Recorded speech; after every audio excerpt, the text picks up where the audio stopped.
Magandang hapon ang ating Hooper of the Game, Best Player of the Game, ating semifinals, Dental League.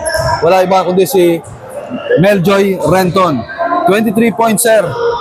Napakagandang stats going to the finals. Dito sino mananalo laban sa Dentec at ng anong pangalan ito? Dental Hoopers. So, meron na ba kayong magiging plan para talunin kung sino yung mananalo sa semifinals na itong kasunod yung game? Siguro teamwork at saka depensa lang. Kasi nung unang nakalaban namin yung Pijan, medyo nahirapan kami sa kanila.